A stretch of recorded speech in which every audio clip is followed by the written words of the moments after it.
রংপুর নগরীতে এক পরিবারের ৪ জনকে হত্যার ঘটনায় ২ জন গ্রেপ্তার ও আসামিদের আদালতে স্বীকারোক্তিমূলক জবানবন্দি দিলেও জনমনে দানা বেঁধেছে নানা প্রশ্ন। পুলিশের দাবি মাদক সেবনের দৃশ্য দেখে ফেলায় এই হত্যাকাণ্ড। পুলিশের এই ব্যাখ্যার সঙ্গেও একমত হতে পারছেন না অনেকে। তাদের ধারণা এর সঙ্গে জড়িত রয়েছে আরও অনেকে।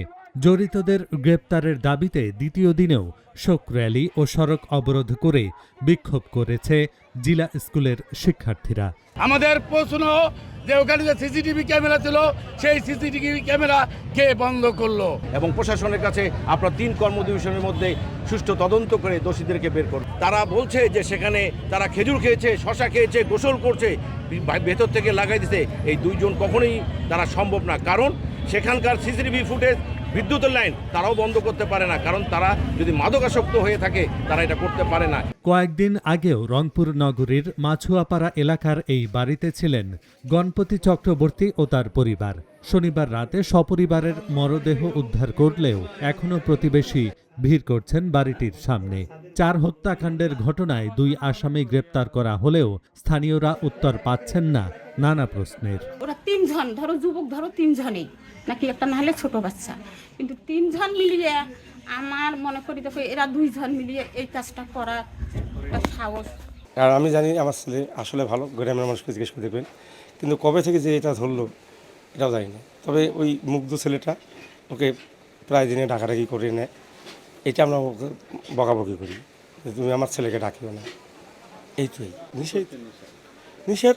নিষেধগ্রস্ত না হলে এত বড় কাজ করতে পারে। পুলিশের ভাষ্য অনুযায়ী 2 আসামি সিদ্ধার্থ ও মুগ্ধ দাসকে মাদক সেবনের সময় দেখে ফেলায় এই নৃশংস হত্যাকাণ্ড। আদালতে স্বীকারোক্তিমূলক জবানবন্দিও দিয়েছেন আসামিরা। তবে আসামিদের পরিবারের সদস্য ও এলাকাবাসী কেউই জানেন না তারা মাদক সেবী। আসামিরা নিজেদের দোষ স্বীকার করে স্বীকারোক্তিমূলক জবানবন্দি দিয়েছে। মামলার তদন্ত চলমান আছে। দ্রুত আসামিদের সুষ্ঠু তদন্ত সাপেক্ষে বিচারের ব্যবস্থার জন্য আমরা তৎপর থাকব। মরদেহগুলোর ময়না তদন্ত শেষে সম্পন্ন হয়েছে শেষকৃত্য। ময়না তদন্তকারী চিকিৎসক জানিয়েছেন 4 জনকেই হত্যা করা হয়েছে শ্বাসরোধ করে। রংপুর সিআইডি বলছে সব আলামতের রিপোর্ট হাতে পেলে রহস্য উদ্ঘাটন করা সম্ভব হবে।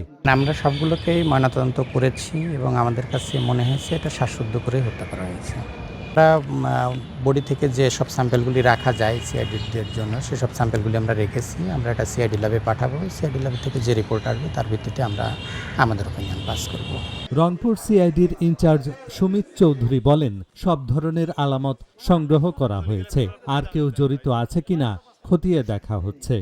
ওই বাড়িতে যিনি ছিলেন, মানে ওই সময় অভিভাবক হিসেবে বাড়ির যিনি ছিলেন, বোধহয় উনি ভাস্তি জামাই, উনি বদরগঞ্জে বাড়ি ওনার, ভদ্রলোকের উনি ছিলেন। তা আমি ওনাকে জিজ্ঞাসা করলাম যে বাড়িতে কেউ সিগারেট খায় কিনা। তা উনি বললেন যে না, বাড়িতে কেউ সিগারেট খায় না। তো আমরা এই প্রশ্নটা করার কারণ হলো, আমরা একটা সিগারেটের টুকরা পেয়েছিলাম, মোথা যেটা বলে পিছনের অংশটা, সেটা পেয়েছিলাম। সেটাও আমরা জব্দ করেছি। 2টা বা 3টা খেজুরের অংশ কামড়ানো ছিল।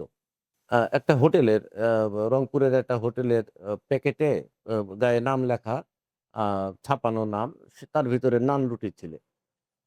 আমরা কিন্তু জানি না এটা কে খেয়েছে, বা এই বাড়ির লোক খেয়েছে না যারা ঘটনা ঘটালো তারা খেয়েছে, আমরা কিন্তু জানি না। আমরা কিন্তু সেটাও জব্দ করেছি। এটা একটা সিরিজ খুন বলা যাবে, কারণ এই 4টা খুন একসাথে ঘটেনি। প্রথমে স্যারকে মার্ডার করা হয়েছে ছাদের উপরে। কিভাবে মার্ডার করা হয়েছে সেটা আপনারা অলরেডি একটা ধারণা পেয়েছেন, যে স্যার উপরে কোনো আওয়াজ টাওয়াজ শুনে এই 2 জনকে এসে দেখে চিনে ফেলা খুব স্বাভাবিক, কারণ সিদ্ধার্থের বাড়িটা স্যারের বাসার একদম দেয়াল সংলগ্ন। এটাও বললেও ভুল হবে, স্যারের যে সীমানা প্রাচীর, এই প্রাচীরটাকে ওরা বাড়ির দেয়াল হিসাবে ব্যবহার করে, আপনারা গেলে দেখতে পাবেন। তা সেই বাসার ছেলেটাকে সে চেনে। সেই বাসার ছেলে যদি একজন শিক্ষক মানুষ, আদর্শবান একজন শিক্ষক মানুষের বাসার ছাদে বসে ইয়াবা সেবনরত অবস্থায় থাকে, তাহলে স্যার সেটা তো প্রোটেস্ট করেছেন। প্রোটেস্ট করার মুহূর্তেই তারা ইনস্ট্যান্টলি স্যারের গলায় যে গামছা ছিল, স্যার গামছা নিয়ে বের হয়েছিলেন, এই গামছা পেঁচিয়ে তাকে হত্যা করা হয়। এটা গেল প্রথম ঘটনাটা। এটা আমরা এই ঘটনাটা বলছি হচ্ছে 2 জনের যে স্বীকারোক্তি, এই স্বীকারোক্তি অনুসারে বলছি। দ্বিতীয় ঘটনাটা হচ্ছে এই স্যারকে মারার পরে তারা ছাদের উপর যে টিন ছিল, আপনারা দেখেছেন, সেটা টিন দিয়ে ঢাকার চেষ্টা করে, লাশটা ঢেকে রাখে। তখন এই শব্দটা শুনে ম্যাডাম উঠে আসেন। ম্যাডাম উঠে আসার পরে যখন এই অবস্থা দেখে, চিৎকার দেয়, তখন তারা ম্যাডামকে একই কায়দায় এই শ্বাসরোধ করে, গলায় কাপড় পেঁচিয়ে শ্বাসরোধ করে হত্যা করে। তারপর ম্যাডামের এই শুনে যখন মেয়েটা উঠে আসে, আগামী চক্রবর্তী প্রার্থী, সে যখন উঠে আসে, তখন এই সিঁড়ির যে চিলেকোঠা ঘর, যেখানে অনেক কবুতরের খোপ আছে, কবুতরগুলো আছে, ওখানে একই কায়দায় মেয়েকে হত্যা করে। এই 3 হত্যাকাণ্ডের পরবর্তীতে ওরা নিচে নামে। নিচে নেমে যখন ওই তছনছ করতে থাকে, খুঁজতে থাকে মূল্যবান জিনিসপত্র, তা সেই সময় ছেলেটা উঠে যায়, আয়ুষ চক্রবর্তী পিয়ম উঠে যায় সিদ্ধার্থকে চিনে ফেলে। চিনে বলে যে দাদা তুমি আমাদের বাসায় কেন, তুমি এখানে কেন? তখন তারা আর ওই বাচ্চাটাকে বাঁচার সুযোগ দেয়নি, বাচ্চাটাকে 4 হত্যাকাণ্ডের ঘটনায় হতবাক নাগরিক সমাজের প্রতিনিধিরা। রংপুর নগরীতে নিরাপত্তা ব্যবস্থা আরও জোরদারের দাবি তাদের। Dhaka journal news desk.